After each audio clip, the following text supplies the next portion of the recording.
That's a good amount of headspace, right?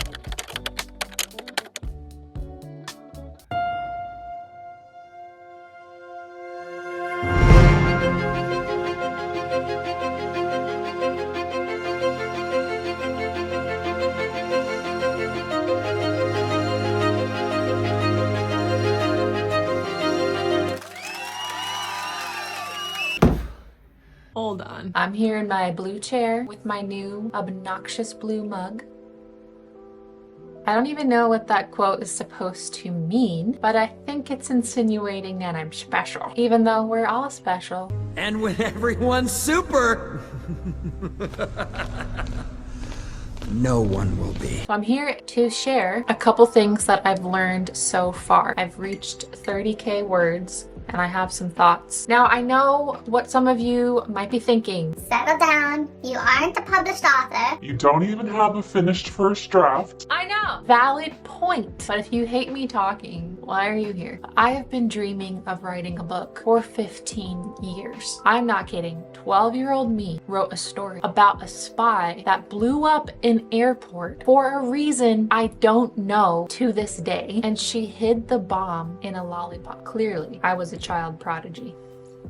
Anyways, this story has been cooking up for a long time. January 1st, I decided to stop being a somedayer and become a this yearer. And you literally just don't learn some things until you start. You can watch endless YouTube videos like me, pay for courses like me, make Pinterest boards like me. God, I love Pinterest. But none of that makes you a writer until you start writing. Who knew? I'm not saying those things aren't important. I'm just saying these are the things that I wouldn't have known without having written anything. Number one is a little controversial. It's not that hard. I'm not saying that this whole process is going to be easy. I'm not saying that my writing is any good. I'm literally just saying facing that first blank page was the hardest part. But since then, 30,000 words in, I'm only having fun. Is that weird? Is that normal? I'm not sure. You tell me. I think I just really like my story. I want to spend time with my characters. I want to be inside my world. I'm writing exactly what I would want to read. Of course, it does require concentration and focus, but I've truly been surprised. I just built it up in my head for so long. I started to think this would be the most daunting, grueling, intense work I have ever done, but no, not at all. And no one ever has to read your first draft if you don't want them to, so just be free and write. Number two, this may only be applicable to some, but I think you can outline too much. I've mentioned in a previous video that I have Act 1, 2, and 3 planned out, and I know where each beat needs to begin and end. But initially, most of my story beats planned out in intense detail. And as I wrote, I ended up erasing all of that. Once you start, your characters start doing things that you didn't know they were gonna do. New characters can unexpectedly walk into your story. I have basically a main character now that just showed up and I can't get rid of her. So if your story idea is clean and if your key conflicts and resolutions are clear, I think your characters will tell you how they're going to get there as you write. Number three, what is hard? Voicing. I'm currently writing in first person POV and I really know what my FMC sounds like. I am always in her head, so I have noticed that it can be difficult not to make other characters sound like her or just say things that she would say. It is getting easier as I get to know my characters better, but jumping around into the mindsets of other characters in the first act, it does take some getting used to. Something that's been keeping me sane is assigning Enneagram numbers to my characters, so even if I haven't figured out what their main internal conflict is yet, I can at least keep their reactions and words semi-consistent in this first draft. Number four, as an avid reader, writing a book while reading other books is ultimately beneficial, but I do have to watch myself to make sure I don't slip into another author's voice. This, I think, is a pretty easy fix. I just reread the previous page or two of my story just to get myself back in it and to remind myself of my literary style. If you're a writer, just something to take note of if you're actively reading other books during your drafting process. Last thing, number five,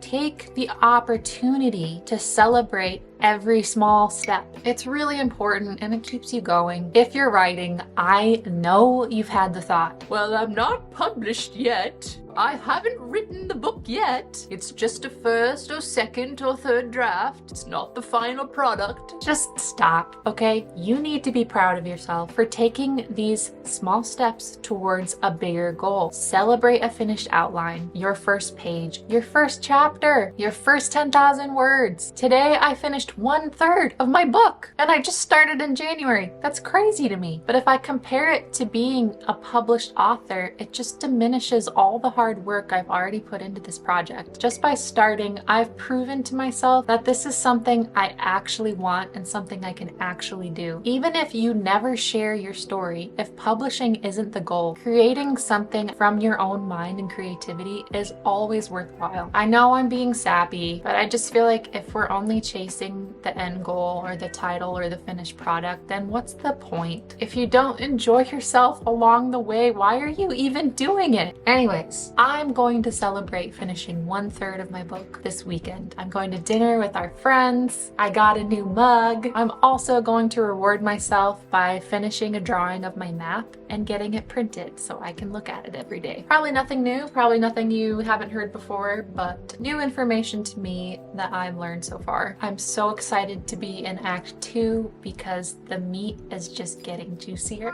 Tension is getting tenser. So yes, if you haven't started your book yet, just start because that's the hardest part. There will be challenges, but you only have to meet them one at a time. I think your story deserves to exist in this world. I want to read your stories. I don't think that there can be enough stories. They say writing is competitive, the market's flooded, whatever. I don't care. I don't think there is enough good books in the world, especially with all this AI slop they're trying to push out. It's even more important now than ever for you to write the story that you want to tell. But that's it. I'll stop talking. I'll get back to writing. Thanks for listening. You have been.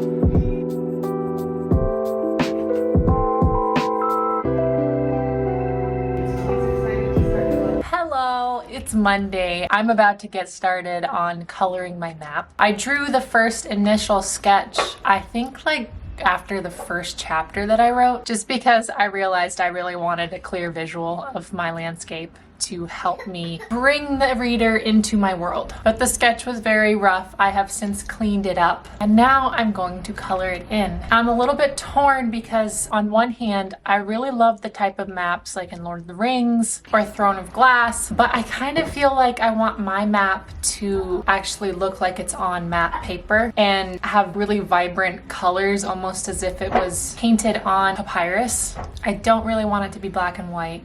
Color is a big deal for me. I don't know if any of that made sense. I'm much better at drawing what I see in my head than talking about what I see in my head, which probably isn't a good thing to say as someone who's trying to write a book. So my world is, should I share this? Yeah, it's fine. I had this idea that my setting would be on an island, but the island is kind of like a 3-tiered cake. That probably sounds really stupid, but I promise you it's cooler than it sounds. But it's like, it's massive, it's really high. I don't know why I'm trying to tell you it. I should just show you it. Because the more I talk, the dumber it sounds. My battery died. What constitutes a map? If there's just one location on it, is it technically a map?